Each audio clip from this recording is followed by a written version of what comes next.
Hi, it's Kane, Alessia, and Jeff, and we're back here for the Infinite Mindset podcast. I'm here with my extraordinary partners to discuss another round of what's going on in the world of AI and where it's heading and how you can be prepared to be there. Because if you want to be really successful, you got to figure out where the world is headed and get there. What, Jeff? Get there first. That's right. Exactly. So, but this next 5 years is going to be intense. Let's just chat about that. Yes. So first of all, welcome, Alessia. Welcome, Jeff. Thanks for joining me. It's great to be here. Thank you. And Alessia has her sexy voice on because she's been a little bit under the weather. But as you can see, as our resident health specialist, she's shining even not feeling well. Okay, so what we want to talk about in this particular podcast is the exponential growth. So here's the bottom line. We're entering now a 5-year window where the progress it's not going to be linear anymore. It's going to be compounding. We're starting to see an exponential growth. And what used to take 100 years to discover or invent, or things that were making cultural shifts, they're going to be compressed now into essentially 5 years, or what we're now calling the next presidential term, right? I mean, that's 4 years doesn't mean it's the next presidential term. In other words, that's a short amount. And if we can really get our arms and our head around the fact that in a short time, a lot can change. Certainly, we've actually seen that in this current presidential climate, a lot can change when there's a lot of aggressive interaction. And that's essentially where we're heading right now. So the next era, which is really, we're not talking about era like being in the next century. We're talking about the next era being in the next 5 years. Are not going to be based upon all these tools. So we're kind of moving past, and maybe if you're just getting exposed to technology and AI and the innovation that's going on, you may be thinking, wow, so many cool tools, let me start playing.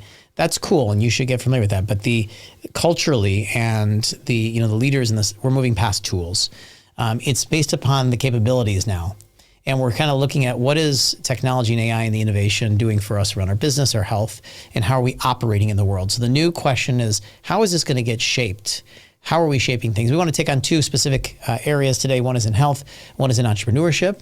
And so let's take a look at why these next 5 years are going to be different. And we're going to start with AI as let's say biological exponential curves. Now, let me just give a couple of quick settings on what's happening with AI, and then we'll dive into the biology side of things. So first of all, AI is becoming an infrastructure. It's not just a technology. It's embedding itself as an infrastructure into everybody's world. So it's now adding trillions of dollars per year in global value. And that's not like startup hype. That's like GDP level transformation for countries. In fact, in 2025, 88% of companies reported using AI at least one major function, which is now up 10% year over year. And that's telling us that AI is no longer an option. It's here to stay. And Jeff, you had this great sentiment about why is AI here to stay? Like, when we run, different advertising for different, talks or, summits or things like that on innovation and AI, we always get there's always outliers, but we always get these people that are like, AI should die and AI sucks and AI is not going to be around and all. But we know that's obviously not the case. Why? Why would we know that it's going to stay around? Well, AI is now a matter of national security for the entire world. So any country that gets behind in it will be left behind.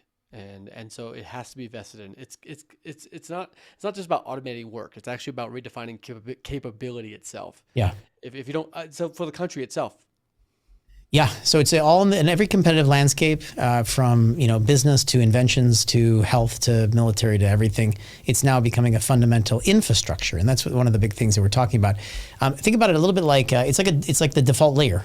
It's like the layer underneath decisions, workflows, and strategic operations. Think about if we took it all away right now. What would happen if we took it all away and be like, well, we'd be back to where we were originally. Dumb. No. Well, the way I see it is if your 5-year plan for the next 5 years, because we're entering into 2026, right? If your 5-year plan looks like it did the last 5 years, and basically you're betting on yesterday's world itself. Mm-hmm. Yeah. Think about the way people thought about electricity in early 1900s. Maybe you could avoid it for a while. You could still use some old paradigm stuff, candles and things. People were actually afraid of it. There's a whole story about it. They were terrified of it. Yeah, they've been terrified of every invention for the last 200 years. We used to talk about when Alessia and I gave a presentation at Tony Robbins, we were talking about how people were afraid of their dishwashers when they first came out. Because every major invention for the last 200 years, everything. Yeah. And the fear is, not just on the technology itself, it's also just on the change. Change is always tough for people, especially big change, infrastructure change.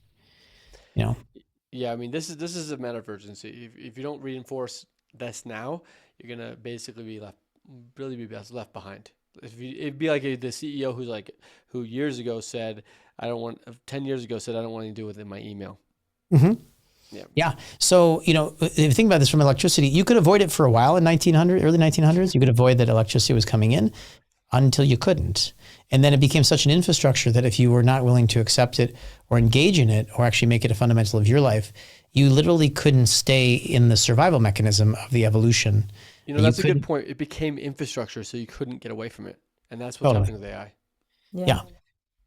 Also, it's affecting our biology. I mean, Alessia talks a lot about health span and longevity, and okay. So let's jump into that. So let's look at for the next 5 years. So if we're going to see 100 years of innovation in the next 5 years, and actually, interesting enough, probably about 6 months or a year ago, maybe a year ago, I think it was Ray Kurzweil who actually said we're going to see the last 100 years, we're going to see the innovation the next 10 years. Now it's getting tracked to 5 years. We're seeing an exponential growth curve. Right. Yeah. And even Peter Diamandis, who was in one of our courses that we were leading, was saying that people really need to understand how fast things are evolving and moving. So let's dive into the biological side of things, Alessia. What's changing with aging? What's changing with? So in health, there are a lot of things that are changing, and the next 5 years are going to bring like explosive growth and innovation. Aging is one thing. I mean, aging, of course, is a big topic, but there are about 6 things that are going to really change the way we interact and the way we think about our health. One is that AI is becoming, and we already see that, right? AI is becoming more and more, part of our healthcare plan. Even before we are sick, if something happens to us, if somebody doesn't feel well, etc., right? AI is our first point of contact, even before you go to the doctor. Again, whether you have a cold or whether, the other day we saw that Liam, our son, had a little skin kind of rash here. And the first thing, we took a picture and we uploaded it, on ChatGPT. But more and more systems are going to ChatGPT said he's going to become very expensive. You should get him out of the house as fast as possible. Yeah, so that means a lot of things. I mean, first of all, we were not able to have access to a lot of medical knowledge unless we were going to the doctor, or unless we were willing to take on big medical kind of books and literature, etc. With a lot of people, the average person wasn't willing to do it, and so we would go to the doctor, and unless we would go there and pay, etc., we didn't have access to those information. Today, that's already not like this anymore, and we know that in the next 5 years there will be a lot of tools and platforms, etc., even beyond the general LLMs that we already have access to, that will be released, that will actually bring healthcare much closer to us. And again, it will be more about prevention and understanding our body much deeper. Anything that happens. Well, real quick. Alessia talks a lot about wearables now in the longevity community. Also about checking your blood, etc. But Alessia, what do you think is gonna? My thing is it's going to be always on health monitoring later in 2031. Yeah, that's another thing. So right? There are a couple of things. Again, the first thing is how AI is going to be involved. The second thing is that for the past 2,000 years, we have talked about our age in a chronological way, and instead that will be completely replaced. Chronological age won't matter that much anymore.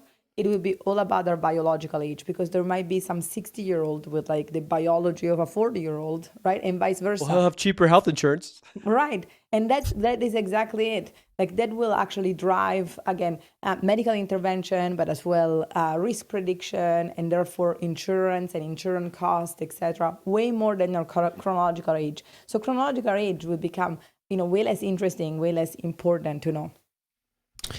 So there's some good stuff that's changing in this, right? So we're able to quantify now age much better than we ever could.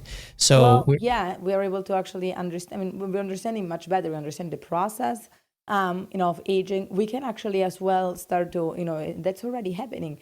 We can distinguish, if one or more of our organs are aging at a faster pace, and what that means, which brings us actually to the third point, which is that we will have more and more customized and personalized approaches to healthcare. and to medicine, etc. So we want, everybody takes the Advil or everybody takes whatever it is, right? That won't be like this anymore, because we will have so much information about our own biology that we will have much more personalized protocols that will work specifically for us. Even because number 4 is that actually we will, as Jeff was saying earlier, like we will have much more insights of what's happening. Like we will have, the biomarker tracking, etc., will become 24/7, and it will become invisible, right? It's not like, you need to go somewhere and do your blood test, or you need to actually have a machine to do something. It will be integrated and will be completely invisible. And we will have, all our data on our phone or any device, etc., available to us at any time. And therefore, like the supplements and the medications, etc., everything will be targeted to our own biology, because we have all the data available, not just like the blood test that you do once a year, but like specifically like what is your body, what is your blood look like today, right? So very, very So different. that means that if we think that'll happen in the next couple of years, get all your French fries and all of your McRibs in. Do it now. Because once you're going to see the data, Or on the other hand, start to learn to live without it, because yes, I mean, Quick, data is one 'cause the thing data. that, right? Once you see it, you can't unsee it. exactly. And I know a lot of people had that experience as well already with things like the continuous glucose monitor, or other tests, etc. Where once you see the effect on your body, you can't just be like, well, whatever, it's not that bad for me. You actually see that in a very tangible way. So now we can really measure aging specifically. Yeah, very specifically, and it's great. I mean, again, it's already available right now, but right now it's available still. I mean, it's definitely much more accessible and available, and that it used to be. But it's still like, a test I need to buy. It's Yeah, and several future is $100. gonna be always on. Only some people do it, but then at some point we'll just have something that we insert, and it just tells us everything, which then shifts a lot. Because as well, again, one thing that we see is that we have this big kind of contribution now from AI into the healthcare world, which again is shifting a lot of things. But as well, there is a big advancement really in medicine, in our understanding of our body, partly because of that, right? Because now we can have access to and analyze much bigger data. Which is shifting as well a lot of things, and is giving us access to some therapies that they were out there already, like things like stem cell and tissue regeneration, and senolytics, and personalized peptide protocols, etc. It's been out there for a while, but it wasn't kind of mainstream, right? Instead, we will see huge breakthroughs in that, and breakthroughs both in the treatments, but as well in the kind of cultural, adaptation to that, and implementation of that. So that will be changing a lot of things as well. And then lastly, we will see for the first time, I mean, we already say that inside of Longevity Lounge, but again, right now it's like a niche that wants to actually really get there, etc. But we will see more and more that aging will become a treatable condition. Like it won't be inevitable anymore. It will be actually, treated like right now we treat diabetes or something like that, right? It will have protocols, and it will be tested. And, we already know right now, I mean, Harvard has released, data that they have seen in their researchers that, it's possible to reverse up to 3.5 years of aging in just 8 weeks if you have a very specific, well-structured protocol for yourself. And that is completely like, that's amazing. It's the first time, first of all, even if somebody would have done it before, they weren't able to actually measure it, right? I mean, it's possible that some of our ancestors, right, based on how they were living, they were able at some point, to reverse some of their aging, but they didn't know. We didn't know. Today, instead, we are able to measure it. We are able to track it. We are able to be empowered on how do we want that aging process to look like. And if we want to do something about it, we will have the tools to do it. Yeah, so it's really, we're going to be able to treat disease much quicker, predicting disease years earlier. In 2031, we're going to be way ahead of it, huh? Yeah. I mean, in the next 5 years, longevity and healthcare, etc., will really feel like a century progress. And that's mostly because we are shifting really from a world where, we would see kind of disease as something to take care of, to a world where instead we have tools, resources, etc., to really kind of prevent the disease to happen in the first place, and have personalized approaches if something develops and start to happen, as well as part of like the last decades of research has been about improving prognosis for a lot of the chronic illnesses and a lot of cancer, etc. But there is always one of the biggest one of the biggest variables in this is always how early are we detecting it. I mean, today, breast cancer, if we detect it early enough, it can be treatable. The problem is that very often we discover it late. And the biggest change will be that, again, having insights, constant insights about our health, we will be able to discover these things, at like before, like stage 1, like super, super tiny. As soon as something changes, we'll be able to actually know it. And therefore, our prognosis for all these diseases will be completely changed, right? And we won't be worried about that anymore. We'll be worried about other things. Okay, so this is going to change a variable also in the next 5 years of entrepreneurship. So, it's going to be the next 5 years, the person with the greatest economic advantage is not going to be the one with the best strategy. It's going to be the one with the best biological age, the youngest biological age. Because if you think about how that's going to change leadership and how it's going to change entrepreneurship, it really actually extends our lives. Instead of having maybe 20 or 30 years, you may be having 60 or 70 more years that you're going to be navigating and managing. And that means that even for companies and how everything works out is going to be completely changing. Which let's go into it as well, Kane and Jeff, about all the people that have gone into some sort of like job, right, in the past, thinking, okay, I'm going to do this between kind of age 30 and 60 because then I will retire, etc. Right? I'm going to power through these 30 years. I mean, as we extend that lifespan, extend that health span, etc., it means, one, that whatever we choose, we will do it probably longer, and so choosing something well becomes more important. And two, it means as well that financially we will need to be able to actually sustain ourselves for much longer than we have ever planned for. Yeah. And so that's a little bit of the question. So first of all, when it comes to this aging thing, as Jeff and you were saying, now that we can measure it, so Peter Drucker used to say, if you can't measure it, you can't optimize it.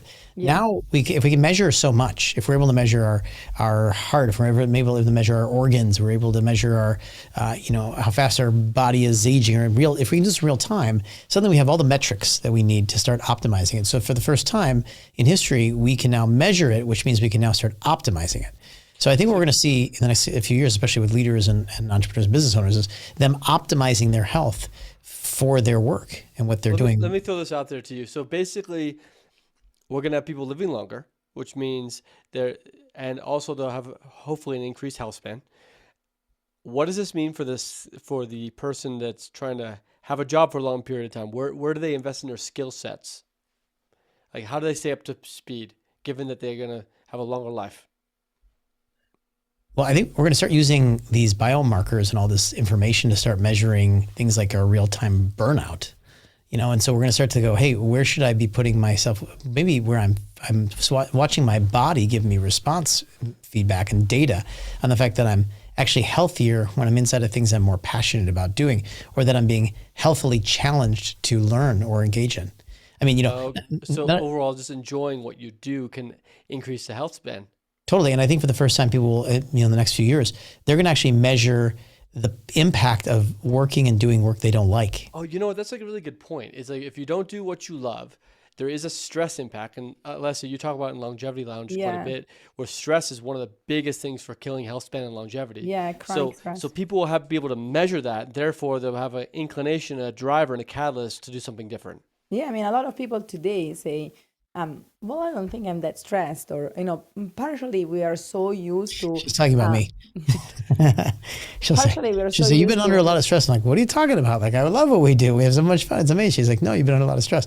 And then she can start to show me my markers. I'm like, wow, like my body may not be completely in the same place as my mind. But Mine might be can like, I'm you do having what a you love? I mean, you do this because you love it. So but then you still have experience of stress. Is just kind of like, and I do too, even though I love what I do. But it's just the markers can tell you when you're burned out, even if you love it. Yeah, well, I think there's longer term stress in the body than the short term stress. You know, we have that. I mean, we get into short term stress. Well, I mean, but there is as well. I mean, there is a physical response to stress, right? I mean, for example, when Kane was wearing his continuous glucose monitor, one thing that we could see, and even for me, like one thing that I could see, for example, was that. So there are some situations, and of course, we always distinguish, right? Acute stress versus chronic stress, and acute stress is short term, chronic stress is long term. So we are equipped to manage, acute stress. It's just like something that, biologically we're programmed for. And I could tell, for example, that again, I was preparing for a training and something wasn't working in my tech setup. And, my body had a response of like, oh my gosh, I need to figure this out. I only have a few minutes, right? And I did it, etc., no problem. And when I went to look at my charts from my continuous glucose later, I could see that there was a peak there that was not nutrition related because I hadn't eaten anything, like I was just working. It was stress related. And so even though we do something that we love, but there are some pressure, deadlines that still put pressure on our system. Now, of course, if you you layer on top of that the idea that maybe you do something that you don't like, or maybe you are working within a toxic environment with people that don't make you feel good, etc. Like those are all layers that you can. It would be continuous glucose, continuous. Right, right. You layer on it, and that's where you start to see actually your health suffering from that. Wow, so it's robbing us of not only our lifespan but our health span, and it'll become measurable, which therefore will become a catalyst for people doing what they love. Yeah. Plus, Jeff, I mean, I know we had this conversation together where you said, no matter what interview you do, one of the main things that everybody says is, sleep is so important. Always. And, if we don't sleep because of something that we love, for example, it still doesn't work, right? It doesn't matter we love it, right? Biologically, we still have the same, the same challenges that brings us as if we would sleep for something that, we don't like. We still don't sleep and our body still needs that. So again, I think that some of the patterns of how society has organized itself around, what does it mean to be high achievers, etc., will be reshaped once we have all that insight. Because again, we will see things that again the leader, the team, etc. That is the higher performer is actually the one that takes time for recuperation instead of having a culture that rewards kind of burning out patterns, right? Like right now we have it like we look at what they do and we say, oh, these people are really high achievers because they go. But at that point, we will say, well, wait a second, though. But, now that we know that and that we have it in front of us, maybe that is not sustainable. They might be high achievers on the short term, but if we want to invest on a high achieving team on the long term, or if we want to actually bet on a leader that will be sustainable long term, then we need to consider that as well, because, that plays a role. So I think we reshape a little bit of the culture around work and high performance, etc. Agreed. So definitely reshaping. I totally agree with you. And I think let's look at that. Let's go back just a little bit here. I think this is a really interesting thing about the ecosystemic impact of starting to measure all of our health measure data and the impact it's going to have on what people are going to want to do.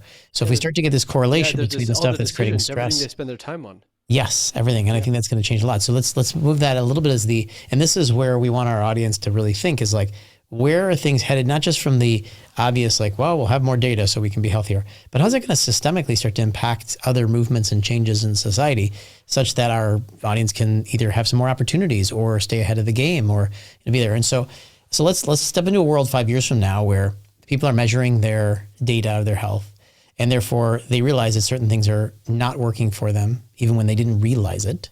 Okay. And now they are going, hey, you know what? Working late at night, working all the time, working on things or working with clients that I really don't like, but I've been doing it because it's good money. I can actually see this is affecting my health span. And so I'm actually not going to do that anymore. Having to go to work at 8 o'clock in the morning when I know I have to drop the kids off at 7, but they don't want to be dropped off at 7 because they want to spend more time. I'm not going to go to an office anymore. That stress around the family is not worth it for me to actually go in. And look, it's not just like I just feel bad or I just feel guilty. That's translating into, organs deteriorating, or my blood work's not looking good, or my glucose is becoming, making me diabetic because I've got so much stress. It's like spiking my glucose. Like, actually, I can see this is not okay for me sustainably, even though we never had that awareness. Now we actually see the numbers, and people are always convinced by the data, so assuming it's real, it's not biased. They're convinced by the numbers. And so now let's imagine a world where people start realizing that their current states, even though they had an inkling of this and spirituality and all these, like when Bruce Lipton wrote, Biology of Belief, and everybody's like, that's so cute and kind of crazy, and your beliefs change, your biology changes that, your beliefs change your biology, cute. But now we're like, well, actually, maybe he's right on. And all these people that were like emotional, spiritual people that are saying, your stress is killing you, man. And they're like, oh, that's so California. And now they're realizing actually they can measure all that. It's so like, actually it is. Here's the proof. yeah, actually, yeah. So it's not just like, it's not just people that had some experience or, had a near-death experience and realized things need to change. Now everybody has access to that data, and they're realizing that our historic lives, our routines, our patterns are actually not just killing us, they're shortening our lives. Yeah, I mean, if you think about it, people in average like to live like they would live forever, right? Even when there is a problem, most people are like, whatever, I will power through, it will be okay, etc. So we all know that doesn't work like this, but that's kind of like the typical thing.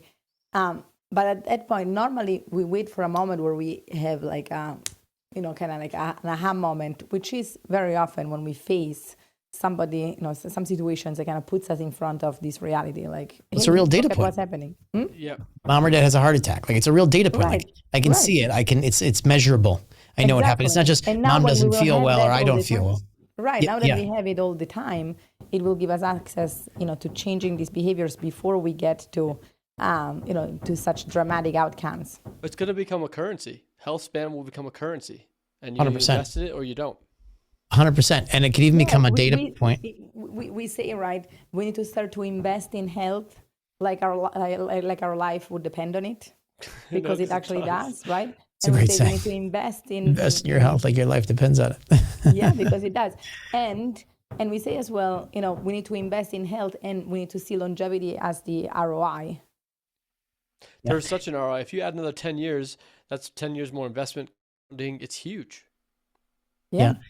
So, okay, but so where I want to take this is now everybody realizes their jobs are horrible for them and they quit and they want to go become entrepreneurs. So my prediction is that by the next 5 years, we're going to see a mass exodus into entrepreneurship, but not just because people have AI tools and they can use them, because I actually think that's going to be one part for one group of people that are comfortable, but I don't think that's a huge part. I don't think a lot of people are comfortable quitting their jobs to take on huge agents and technology. But I think that when they start to see that their jobs are actually taking their life, or the things they're doing, and not even not just corporate people, but even entrepreneurs that are running businesses they've built like jobs, they're going to realize something's got to change. We're now entering an era where a teenager can outperform a corporation, right, with the tools and workflows and agents. So my prediction is that in the next 5 years, we're going to see an exponential growth towards entrepreneurship for two reasons. One, because it's possible with that now an individual can compete with a larger business. It doesn't have to be a corporation. It could be, hey, if you're a solopreneur, maybe you can do what a $10 million, $50 million, $100 million company can do. But also because as we get more data on our health, it's going to become more obvious that it's a better choice. Lifestyle-driven work is going to be a better choice. Yeah, agreed. And the metrics will prove it. Okay. So if that's the case, then if you're waiting for stability to start a business, you're waiting for a world that no longer exists. And so if your 5-year plan is basically, if your 5-year plan is not, taking this account, you're working in an old paradigm. Okay. The problems that you see today are not going to exist in 5 years. We're going to have something. Absolutely. So Kane, what do you suggest they do? Everybody get an agent and go to the beach. Spend your life enjoying yourself. So what do I think to do? I think the first thing is to immediately pivot into things that you love doing and understand that the paradigm that we really changed into. So the paradigm was go to school, get educated, get smart, go out and then gain experience. and then use that experience to, to grow. We don't really need to do that anymore. First of all, we can skip we can skip over a lot of these things, but you can also be working with mentors and people to be self-educating and be getting the self-experience. I just don't think we have to put in as many years. Now, I'm not. Well, the education system will completely change for sure. With the AI tools available, etc. I got some construction going on over there. So, I mean, and I'm not suggesting we don't continue to educate ourselves and get experience. In fact, it's showing that the more wisdom you have to guide the systems, the better. But I think the change is different. The education is different. You don't have to learn what we learn in school. You have to actually start learning completely something different. So what I think people should do is leave their careers, jobs immediately and start actually working on things that they're passionate about and start learning how to be able to design those.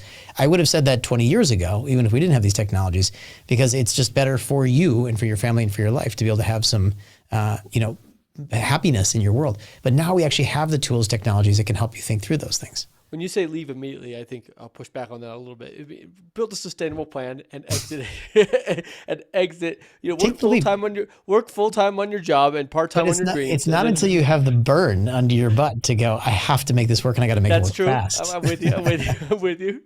Entrepreneurs didn't have a plan B. They said, this is it, do or die. And therefore burn they the figured boats, it out. Burn the boats. That's right. Burn the bridge, burn the boat. It's like, just take the friggin' jump because it's, you're going to soon discover it's already killing you through the metrics. And why spend more time in doing things that you're not that excited by? But now's been the best time in history. And what we're going to see is we're going to see a max exodus to that. People are going to start moving over and start doing that. They'll be forced to because a lot of the companies are looking to optimize as well. Yeah. And so we'll start optimizing our world around our longevity. I actually think that what will happen is that instead of our businesses right now, which are typically optimized around how much money we can make, or maybe a little bit of lifestyle, which is a little bit, it's not as much. I mean, it's kind of talked about, but it's really secondary. Yeah, most people optimize their businesses around how much money they can make or where there's money in the opportunities. I think we're actually going to see a big change. I think people are going to start building businesses, making choices, and doing things that's going to optimize backwards from their longevity. So they're going to optimize instead of it won't be from making money as much. It'll be actually from optimizing health span and lifestyle.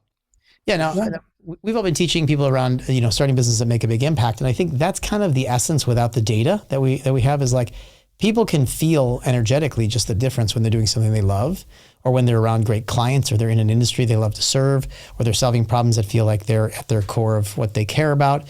They already feel better. There's just been no data. And I think as soon as the data comes out, people are going to actually say, oh, wait a second, I'm for sure going in that direction.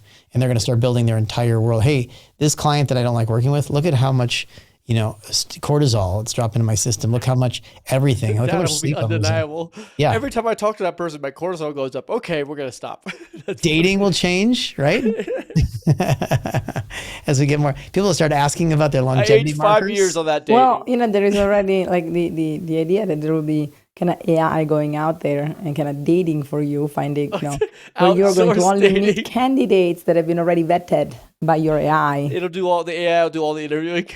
Yeah, I mean, where instead of like, now laugh about it, but I think it's lame real. dates where you're like, why did I take this date? Like, this was such a wrong person. I could see instead of getting on platforms to determine which one you want to go out, I could see your AIs going out with someone else's AIs to at least get that. Exactly. But I don't think AI and humans are going to date. No. But your AI going out and dating kind of other AIs or meeting, like kind of vetting. It's just a vetting process. You go right, vetting candidates. Find the right one. Like everybody's AI will connect and kind of vet each other and then say, okay, this guy is worth meeting because at least it passed the first test, right? The AIs have liked each other and there is synergy there. Yes. All right, then. That's 2032. All right, let's leave it there for today. A good conversation to look at where we're heading. Look, the bottom line is acceleration is the new normal, and navigation of that is the new power. We're entering now into an era where reinvention is not optional; it's mandatory. And you're actually not competing with the world anymore. It's an old paradigm. You're competing with who you were yesterday. And if you're evolving quickly enough, then you're going to be finding yourself in a great place. And that's the first thing to do, is to just be tied into innovation, tied into your change, and tied into what you can do, and keep evolving with things. So, all right, that's it for the Infinite Mindset Podcast for today. Thanks, Jeff and Alessia, for joining us here. And we'll catch you guys next time.